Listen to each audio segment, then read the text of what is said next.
عمران خان کے ساتھ سینٹیمنٹ زیادہ تھا یا آج 2025؟ لیکن فواد وہ فیصلہ تو الیکشن میں ہوگا نا، ووٹ ڈالنے کی بات پہ تو ہم بحث ہی نہیں کر رہے، وہ تو ابھی 4 سال چیز پرے پڑی ہوئی ہے. ہم تو بات کر رہے ہیں between now and till election time.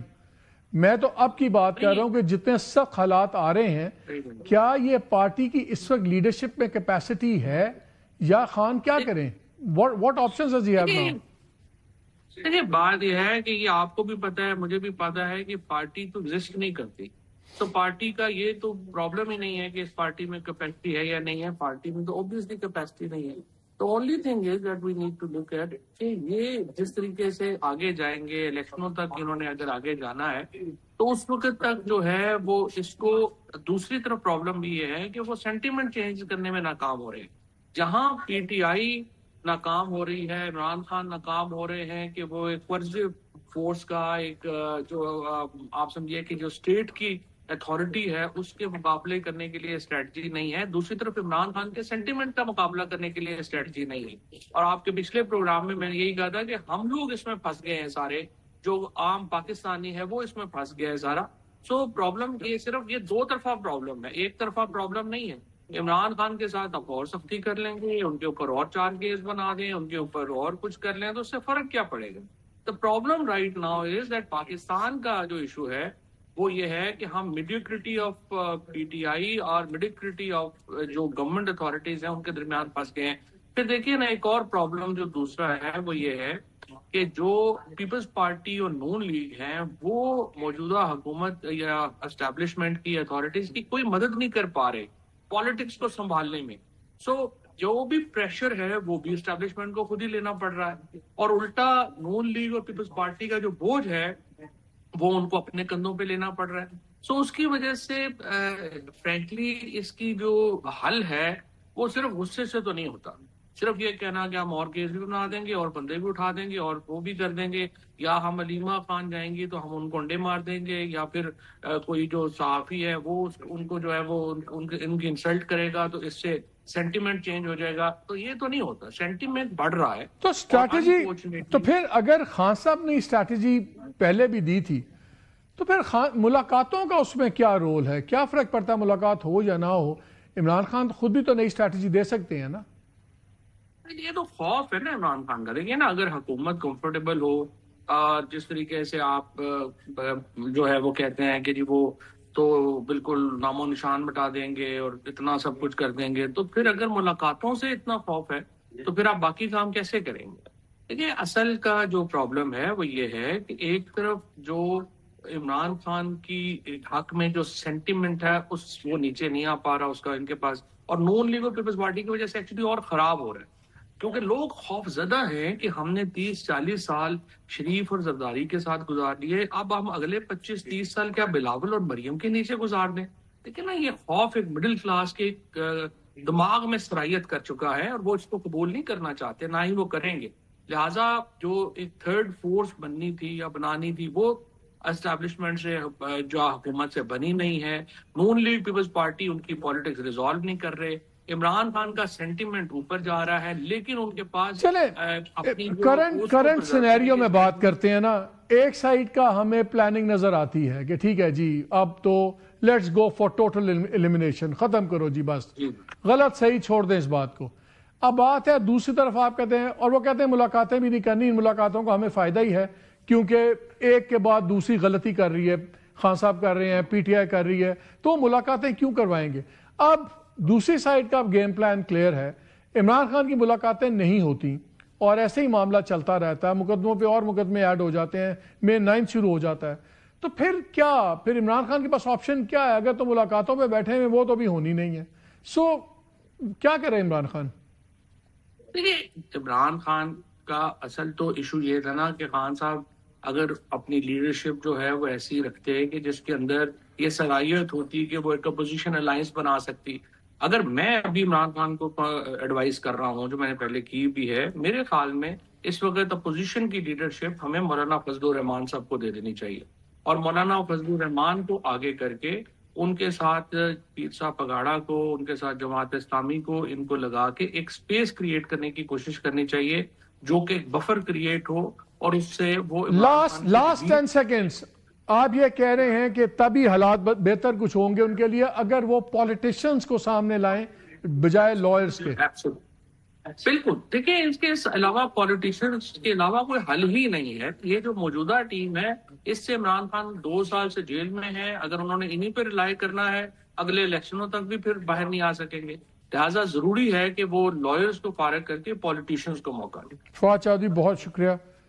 ناظرین بات ایسے اس میں I tend to agree with him. سیاستدانوں کا کام ہے جتنا مرضی آپ برا کہیں اچھا کہیں ایکسپیرینسڈ ہوتے ہیں حالات دیکھے ہوتے ہیں سمجھتے ہیں. بہتر یہی ہوتا ہے کہ بکلا وکالت کریں سیاستدان سیاست کریں لیکن کسی بھی پارٹی نے اگر ایجیٹیشنل موومنٹ سوچنی ہے ریاست اور گورنمنٹ کے خلاف تو پہلے اندر کے جھگڑے تو ختم کریں. اگر اندر کے جھگڑے چل رہے ہیں تو باہر آپ کسی سے کیا جھگڑا کریں گے. یہ تو بڑی سمپل کہتے ہیں نا 101 پالیٹکس ہے. اینی وے اجازت دیجیے. اللہ حافظ.